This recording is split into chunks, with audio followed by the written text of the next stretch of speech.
Stalemate in Baku. Both Max Verstappen and Lewis Hamilton failed to score, but Sergio Perez claims a breakthrough win in Red Bull overalls. This is the F1 Strategy Report. My name's Michael Laminato and welcome to Round 6, the Azerbaijan Grand Prix for HeelTread.com. Socks inspired by iconic cars. Use the code word STRATEGY for 10% off. Mercedes wanted desperately to put its Monaco woes behind it, but in Azerbaijan, the W12 seemed even more out of sorts, with balancing tyre warm-up over a single lap an apparently intractable problem. After a late Friday night, Lewis Hamilton at least managed to get enough out of the car to be thereabouts with Red Bull Racing, and seemed on track to salvage at least a podium finish. But then Baku struck. A couple of tyre blowouts, including a terminal failure for then-leader Max Verstappen, turned the race on its head. And at the standing restart, Lewis Hamilton made a rare and unusual error that dumped him from the briefest of leads to out of the points. Sergio Perez, on the pace all weekend, secured his first win for Red Bull Racing. Were there any winners in the broader title fight from this 0-0 draw? Let's find out with this week's guest, BBC F1 commentator Jack Nicholls. Jack, hello, and as is customary in this part of the world, well done to you. Thank you very much. Yeah, great to be back, and really interesting race in Baku, wasn't it? Both sort of strategically and in terms of just pure drama. In a sense, it means nothing, though. I mean, neither title rival scored. It may as well almost have not have happened. Yeah, it's weird when that happens, and I always find that at the end of a season, you'll do 23 races. If we arrive at the last race, wherever that is, let's say Abu Dhabi for argument's sake, and Hamilton and Verstappen both have 248 points. I was like, oh my God, this is perfect. They're arriving at the final race of the season with, tied on points. It couldn't be any closer. You're like, why do we bother doing the other 22? Like, we could have just it was all meaningless because they're just tied on points like they were at the start of the season. Just do one race and decide the championship. But so that's always the weird part of those sorts of things. You're like, well, in 22 races, they got the same amount of points. No point doing it. It'd certainly be more efficient, one race, so be easier to manage logistically too. So there might be something in that one. After this race, notwithstanding, no one scored any points and we're essentially where we started at the beginning of the weekend, is Max Verstappen, does he have reason to think he might be actually the luckiest driver to come out of this weekend, given only technically 2 races before the finish? This was a bit of a disaster. No. Because I think overall, Mercedes are the ones that got out of this weekend pretty lucky and pretty not scot-free, but I think the majority of the time it was Red Bull that were going to have the advantage, right? If you'd have asked me after free practice 3 or definitely Friday, Verstappen was going to win the Grand Prix and Hamilton was going to finish 7th or something, 6th. They were absolutely nowhere. Managed to find a little bit of pace and suddenly they were up at the front and Hamilton took the lead of the Grand Prix and that was all okay. But I thought when he overtook Leclerc, I thought he was gone. I thought, okay, great, this is going to be boring. But he didn't disappear. And then Verstappen got the lead back. So again, it was a Red Bull 1-2, and Verstappen was going to be leading the championship by, would have been, 15 points if he'd have got the fastest lap. So then when he retired, yes, then he was lucky. But I think in the overall context of who was going to score the big points in Baku this weekend, it was always going to be a struggle on that front. So for them, I think, overall, to come out not losing any ground is better. I see obviously what you're saying, because Hamilton was set to go 21 points clear at the top of the championship, but didn't. So it swings and roundabouts both ways, but I think overall it's probably Mercedes that have got away with the weekend the most. Well, let's start with them because, as you said, Friday, the first action we saw, it looked absolutely dire for Mercedes. It seemed like, despite Baku being a fairly dramatically different circuit overall compared to Monaco, they were suffering a similar kind of problem, like a hangover from Monaco. It was the same compound of tyres, the softest ones, and they just couldn't get any of them really to work. At one stage, it looked like they might even be lucky to make it to Q3 at all. I mean, Mercedes has always had bogey tracks one way or another over the course of their long run of domination. This hasn't typically been one of them, mind you, but is it just that we're seeing what previously we thought were really small problems absolutely being punished now? Or is this a car that Mercedes is still struggling to understand more so than previous ones? Well, I think they've definitely lost some performance with this car. All the figures were there at the start of the season, weren't they? Where everybody else was going 1.2 seconds slower than last year in Bahrain. Mercedes would be going 2 seconds slower than last year in Bahrain. So I think, and we know that intentionally or unintentionally, I think unintentionally, that the rules with the floor and all of that kind of stuff that were brought in this season have adversely affected Mercedes more than Red Bull. And I think that you are right in just if they weren't quite on the pace somewhere before but would still win, you didn't really notice. Whereas suddenly here you're in the midfield pack. It's kind of like the Albon Gasly issue. When Gasly was driving at Red Bull alongside Verstappen, they didn't have a very quick car. So Gasly would be the normal pace off Verstappen and would be starting 8th on the grid.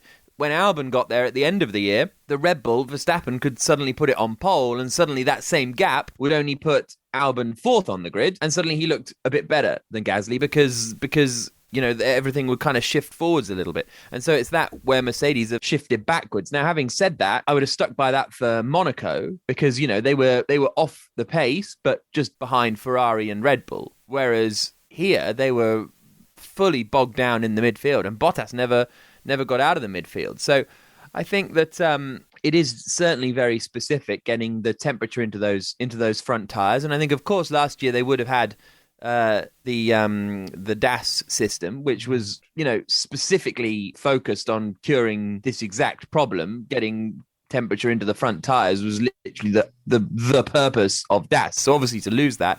And I think Mercedes said on Friday that because they could use the DAS last year, they haven't had to work on that sort of, almost was like a sticking plaster, right? Where they didn't have to figure out those problems exactly because they could just use DAS. So I think it's twofold in that it's a kind of a new problem for them almost, and the field is much more competitive. So any slight off the pace and they're in trouble. It took a lot of work on Friday night, Lewis Hamilton was saying, to try and find a workaround for the problems they were experiencing. In the end, part of the solution that they found was to essentially take downforce off the car, which meant tyre wear was going to be a little bit lower, but faster down the straights, and it sort of enlivened the car a bit. It's a little bit counterintuitive because if the tyres don't work, normally you add more downforce and you work it out like that. Certainly we would say that logic applied to Valtteri Bottas, as you said, never really moved forward. We've said this before, that this year, considering there are struggles for Mercedes, for Hamilton, Verstappen's challenging, all that kind of stuff, that this could be one of those years where if Hamilton has any doubters left, they're kind of proven wrong because you'll have these opportunities to see that he is making a difference. Was this one of those weekends where Hamilton did make a difference with the performance of that car, or is this more of a reflection, unfortunately, we will talk about him a little bit more later on Bottas not being able to squeeze anything out of this car? I think some of it is Hamilton because on the BBC F1 coverage, you write Hamilton off at your peril, and we didn't write him off on Friday, but there was no way on Friday you could have backed Hamilton to be at the front. Like there's just no evidence for it. There was I think there was a time where he'd gone 0.3 quicker than someone in Sector 1, whoever was quickest at the time, and he was on a reasonable lap, and then he went straight on at 15. But that was just after Norris was about to go a second quicker than anyone and spun at 16. So Hamilton was on for an okay lap that would have been kind of close to Norris. But that's the only evidence of the Mercedes pace that we saw on Friday at all, was this kind of half guess of he was almost nearly at the lap that Norris almost did, like it's not particularly empirical. So there was no way you could back them. But you also just can't, you can't not back Hamilton because all of a sudden there he is again. You're like, what? Hang on, how's he's second on the grid? Why is he second on the grid? Like, how have they managed to pull that out? And I think it's a combination of Hamilton and Mercedes being able to find that time. Bottas didn't go with the low downforce, so I don't know if with the low downforce because you're taking away grip from the tyre, you are, almost wearing it more, let's say, which is kind of, you're maybe scrubbing it across the ground more, and that's going to give you more tyre temperature or tyre grip, or like conversely to what you would expect. I don't know, but I think Hamilton had a strong weekend, apart from obviously the big mistake at the end. But it does I think it does illustrate that when everything's fine and you just have your two cars running 1-2, anyone could win in that car. Obviously, and then George Russell gets in and nearly wins in that car. Obviously, that is kind of evidence of that. But with it's weekends like this where you go, good job from Hamilton, really. Almost begrudgingly, it sounds. Yeah. I mean, after so many years, I'm sure some would begrudge. But but it's like, that's fine. Exactly. But it's like he's just so good. Look, it's all you can say. That's really all you can say. That's why he's in the title fight. That's why we're here. Let's just talk about Bottas quickly once more, because there's not much more to say about him after this, really. You might say he was saved from finishing behind Russell because Russell retired from this race near the end of the Grand Prix. This is a crucial phase for Bottas in his career, I suppose. Obviously out of contract as he is every single year at Mercedes, but obviously we're in an important point considering the pressure to replace him is building. And also potentially, I mean, this whole season could be this, but a crucial moment for the championship. He wasn't there to pick up the pieces when Hamilton made that mistake. Can we overstate how costly this race is for Bottas, or is this another thing that the team and him will manage to just move on from as they seem to do? The thing with Bottas is most of this year he's been okay. He's been you hate to say the wingman because of all the controversy that kicked off, but, he's been the solid number 2 driver. He took a pole position in, Portimao, and then, slipped back behind Verstappen and Hamilton, and he doesn't have the speed of Verstappen and Hamilton, and that's fine, because if everyone was as fast as Verstappen and Hamilton, then you wouldn't have the best drivers in the world, and every different people would win different, you want this kind of front runners. But Bottas this year has had some, and a little bit last year actually, has had some real anomalies where you go, that doesn't feel like it's possible. And Imola was one of those with, the tyre warm-up thing was kind of the issue in Imola because it was cold and wet, and going from the wets to slicks was kind of a tyre warm-up issue. Not exactly the same because of the surface and stuff in Monaco and Azerbaijan, but a similar kind of vibe. And it was bad. And then the same in Baku was just nowhere all weekend. And for me, it's this when he slides backwards in a race. Like, I find it baffling how that even happens. It happened in Imola. Happened in Monza last year, I want to say, when Gasly won. Bottas, he got sort of one person took him on a restart, and then 4 people passed him by the rest of the time. And then the same happened yesterday. Norris passed him around the outside, then I think one of the Ferraris passed him, it must have been Sainz passed him around the outside, and then someone else passed him around the outside. Raikkonen went up the inside into turn 7. And you're like, how? What? There's just nothing there. It's absolutely strange. So I think these big bad days are what are costly basically for Bottas, because if he's just a bit off the pace of Hamilton, that's to be expected. And I think if you put George Russell in the car, I think he'd be closer, because I think I rate George Russell, but he wouldn't be beating Hamilton straight away, I don't think. But it's when you have these big off days, and kind of like we said before with the Mercedes performance. In the past, it didn't matter if Bottas was a bit off Hamilton because he'd finish second a long way behind. But now when you're starting to lose points, they're basically almost in the Red Bull position that we've been talking about for the last 4 years, or 3 years since Ricciardo left. They need a second driver if they want to be in the championship fight. Well, Red Bull have extended their lead in the championship today because of their second driver. Let's talk about qualifying, the early part of the race. Bottas gets a little bit of partial leave from qualifying, didn't get the slipstream, gave Hamilton the slipstream. That helped Hamilton to second on the grid, which did seem unlikely before that. Leclerc took pole, very strong pole for Ferrari, but never seemed likely to keep that in the race because the Ferrari just didn't really have that race pace. And that proved the case in the first stint of this race. Before the first stops, it was Hamilton, Verstappen and Perez. Hamilton had a slow first stop, 4.6 seconds. That allowed Verstappen to cover him pretty easily after that. But I want to talk about Perez here. The second Red Bull driver was very much on the pace this weekend, probably his most complete weekend of the season so far. He'd started 6th, was in up to 3rd, setting fastest laps at that point. He had a potential to pass Verstappen in the stops, had a slow stop. Obviously, no one's fault there. Well, how do you think this would have happened, though, had he come out alongside Verstappen? That's really what I want to ask here, because that's not his position in this team at the moment.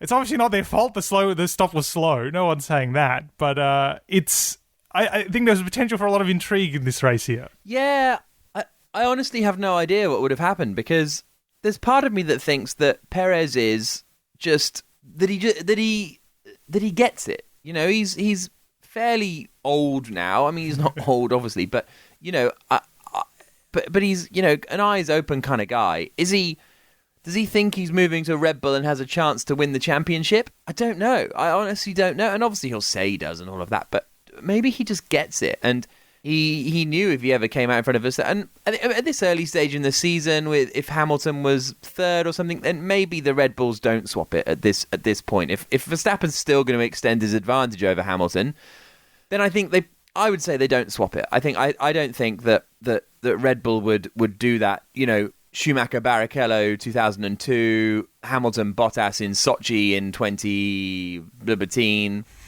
whatever year it was. I don't think they're doing that in round 6 of the season when Perez is going to take his first win for Red Bull. I don't think. I think that if Perez had the sort of potential to win and Verstappen was still ahead of Hamilton and Verstappen is already in the lead of the championship, I think they're letting that one go. But Red Bull is obviously Verstappen's team, and I'm sure that like Helmut Marko would have wanted them to swap positions, but it's whether that would have come down to sort of your Horners and your Wheatleys and whether they would have agreed to it. So I think if Perez comes out ahead of Verstappen, I mean, firstly, maybe Verstappen can overtake him. I don't know, but I think they're still letting Perez win the Grand Prix. I think at this point in the season, I think much later than this, and they're not. If Perez had already had a win or something, then maybe. But I think it was, you know, big for Perez to get the win yesterday. Absolutely. And I think it's interesting, you know, the tyre strategy was sort of line ball here because the softs, no one was sure exactly when they'd all start expiring, and quite different results for different cars. But another lap out there, another fastest lap, and it almost would have been a done deal, pending that pit stop, of course. So pitting him at just the right time, and that's the way it worked out. He finished second, or he slotted into second ahead of Lewis Hamilton. The slow stop for him costing him that. And that seemed like where that race was just going to go, wasn't it? It was going to be Verstappen, Perez, and Hamilton, no one able to make too much of an impression on each other. But then, of course, we get to sort of the middle of the race with Lance Stroll, the tyre situation. There was a lot of reaction after this, wasn't there? That we saw another Pirelli tyre failure, seemingly at random, no evidence of why this was the case. We saw then obviously the same on Max Verstappen's car, catastrophically in his case, in the sense of that being the race leader. You know, teams and drivers sounded a little bit sceptical afterwards, didn't they? Verstappen in particular sounded sceptical that a Pirelli investigation into Pirelli's tyres would find anything other than Pirelli was all good.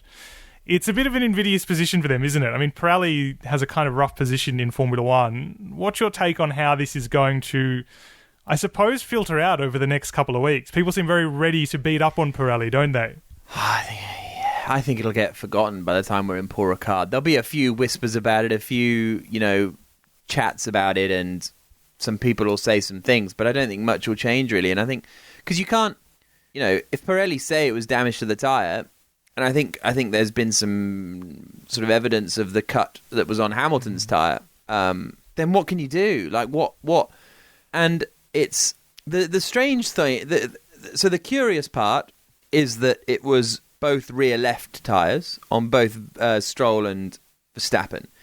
And so that's weird, but that brings with it the weirdness because that's almost the least used tyre around Baku. It's the right rear that wears predominantly when you're coming out of all these 90-degree left-hand corners because it's an anti-clockwise circuit, one of 6 on the calendar, and it's your front right that takes the sort of biggest beating in terms of speed. So you know, it could be, and we've seen it. Was it Silverstone where it was curbs were blamed?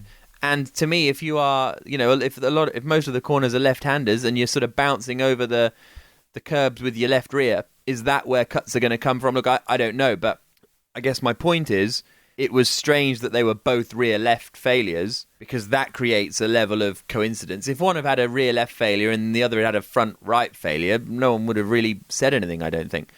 But it also, the fact that it was rear left, not rear right, does also give Pirelli a bit of,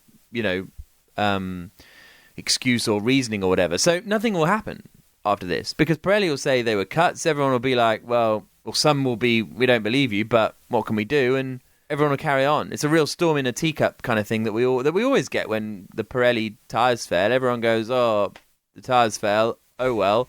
And it's the same when Pirelli make these kind of, I'm not really a fan of the Pirelli tyres and what they do and how they behave. I never really have been.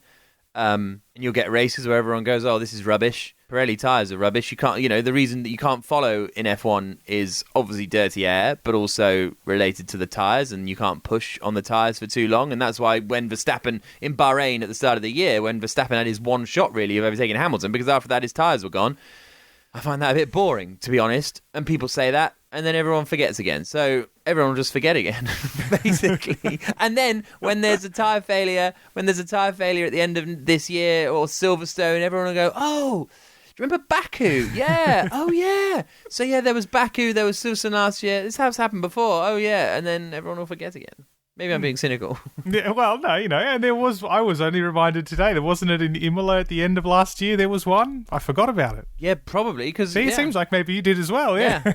That's fine. That's okay. It's the way it is. Look, we'll get back to the effects of the Stroll safety car a little bit later on when we talk about Fernando Alonso, but let's jump to the end of the race. Of course, the restart, Lewis Hamilton's restart. It was great for about 5 seconds, I think, and then after that it was awful. There are two different aspects to look at this. One is that this is just a super weird error for Hamilton to make. He tripped a switch on his steering wheel that... I can't even think of the last time something like this has happened. He just did it in the process of upshifting gears. It wasn't even as if he was doing it when he was preparing for the start. That's sort of one side of it. Is it too simple, though, to say on the other side that, he was racing against Sergio Perez, they were battling for the lead, they were about side by side at the time, that Perez's pressure forced Hamilton in an error? Is that too simple to say? So we were actually having this conversation yesterday with... Jolyon Palmer, who is my co-commentator on BBC F1. And look, Palmer, he's made most of the mistakes out there, like he's I don't need to list them, but like if there's a mistake to have been made, maybe he's made it at some point during his career. And he said he has never accidentally knocked a switch. He said he turned his car off once in GP2 at the hairpin in Monaco. He was coming around, and you have to take your hands off the wheel and sort of wrestle it round, and he knocked the power button, I guess, or I don't know if it was power or neutral, but he kind of switched it off, and there you go. So he said he did that once, but in F1, never. And you do see it happen where people knock switches and stuff. It happens in Formula E, honestly, a bit. Again, because you're on a street circuit and you're kind of wrestling with the wheel, you can knock a setting or whatever. And I think it's really unusual, and it's difficult to say that accidentally knocking a switch is a driving error. And yeah, okay, he was racing with Perez, but it's the start of a race, effectively. It's a grid start. You're going to be racing with someone wherever you are. And because we saw his brakes really smoking on the grid, because basically the switch, essentially it seems like the switch turns off the rear brakes. And so when you're on the way to the grid, you turn off the rear brakes, and so you're only using the front brakes. So all of the energy in kind of slowing the car and stopping the car is going through the front brakes, and that heats up the front brakes and heats up the front tyres. And Hamilton had obviously been doing that because it was all steaming off. And then he'd said he turned it off, and the team confirmed he turned it off, or rather, turned the switch off, which meant he turned the rear brakes back on. And then, in that tiny run, he's knocked it again and turned the rear brakes off. Now, imagine if he'd been starting 7th on the grid and he gets to turn 1 and he's turned the rear brakes off. Like, you're having like a Grosjean Spa shunt there. Like, that would be mad. But got away with it because it was just him that went straight on. But it's... I find it tough to call... It was Hamilton's error, obviously, but it feels really tough to call accidentally knocking a switch like a driving error. So I think it's too simplistic. So, he was battling with Perez, so he knocked it, because everyone's battling with everyone every lap of a Grand Prix. Well, not every lap of a Grand Prix. Some of them are horrible, but a lot of times in a Grand Prix, you're battling with someone and you don't knock a switch. I mean, Hamilton. Think of the amount of times he's gone wheel to wheel with people and not turned his brakes off. So it's a really actually quite strange scenario that's even a thing that you could accidentally knock. So yeah, very, very strange and really costly.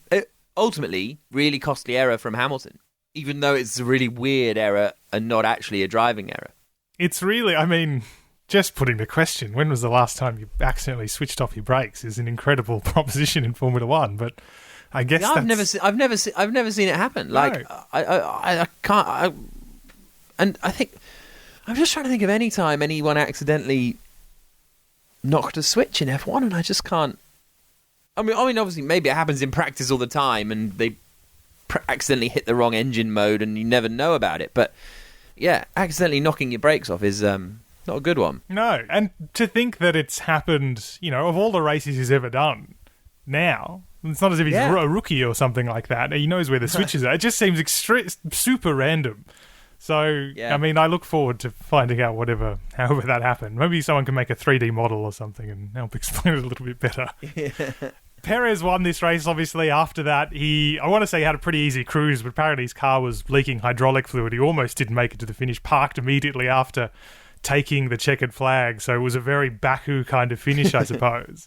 But good on him, of course, winning his first Red Bull Racing race. Let's talk about Sebastian Vettel, though, here in second. He ran a slightly different strategy, ran long on new soft tyres after qualifying 11th. He was upset to qualify 11th because of Daniel Ricciardo's red flag stoppage in Q2, but he made the most of it, absolutely. And then, that accounted for half of it. He was leading the race at one point before he stopped and then only dropped a couple of places. But most of his positions were subsequently made up by just really good, nice overtakes. It's almost like motor racing, really. But it was very old Vettel in that sense, wasn't it? He made the most of a strategy he had of the tyres and all that kind of stuff, something I feel like we haven't really seen from him for years now. Is this Sebastian back? As back as I think he'll ever be. Like, it was absolutely fantastic, the way he performed yesterday in the race. And he was so... It was quite interesting because he was so gutted not to make it through to Q3 because the red flag came out and he really thought he had the pace to get into Q3. And at the time I thought, oh, well, that's okay because he could start 11th, not on the softs, because everyone's, we hate the softs. And then when, 5 minutes before the race starts or whatever, the tyre selections come up, Vettel's starting on the softs. Why? What? Everyone says they hate the softs. Why is he starting on the softs? And then he just ran the softs. He just kept pounding round. And the strategy was really, really interesting in terms of the Mercedes went early. They tried to protect the undercut by pitting early on the softs, and it just didn't work.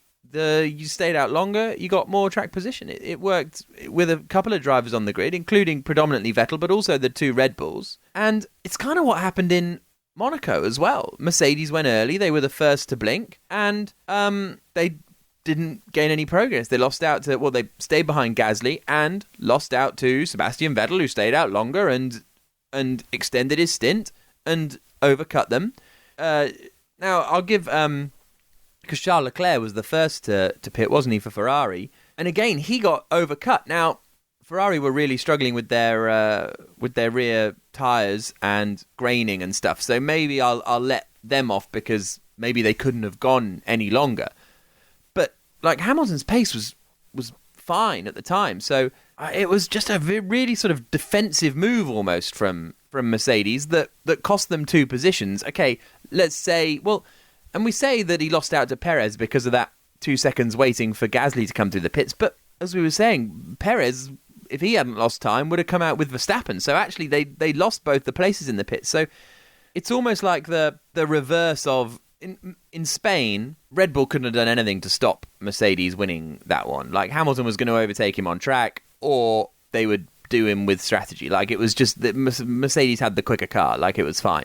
And I don't know whether it's the same here, that Red Bull just had the quicker car. So if Mercedes had stayed out longer, Red Bull would have undercut them. Or if they'd come in earlier, or maybe it was a no-win scenario for them. But it was just strange that on a sort of track where Mercedes was suffering with the same issues, where the sort of track surface and the tyres are all the same, that exactly the same almost race panned out, where Mercedes went early and it didn't work, and Vettel stayed out longer and gained a load of places. Like, I don't know. For me, it's really curious that it's such a mirror where everyone did the same thing, expecting a different result. Well, Aston Martin obviously expected the same result, but yeah.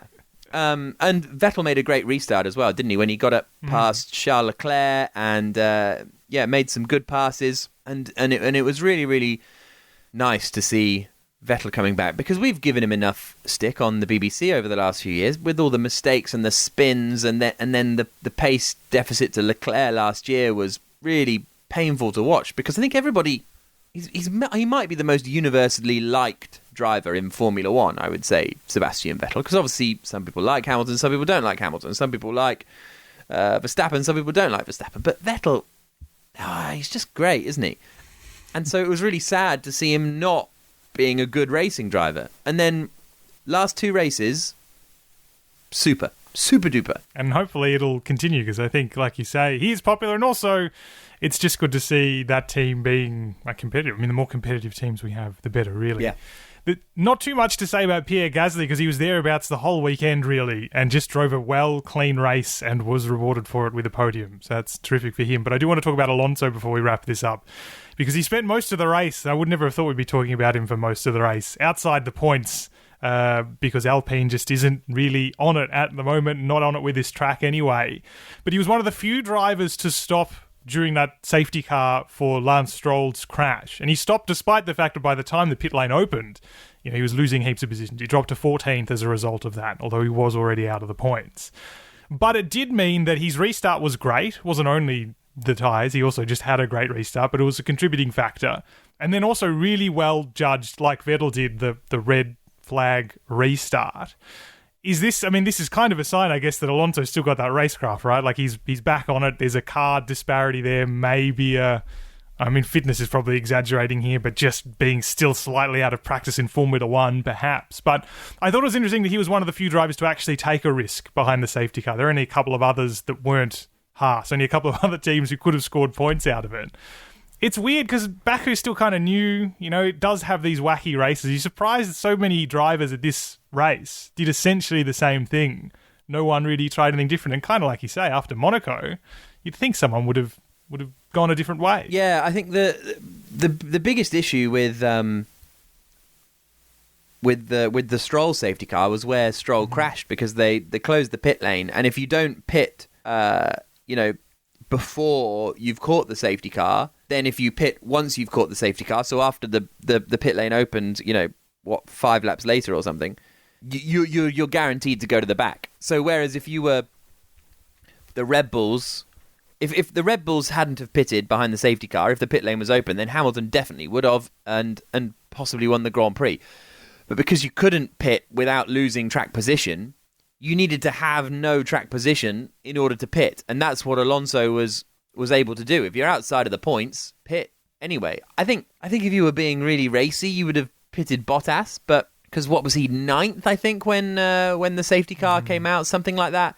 And okay, great, you're getting 2 points, but if you put on a fresh set of softs, you should be able to get past whoever you're racing with in 9th place, to be honest with you.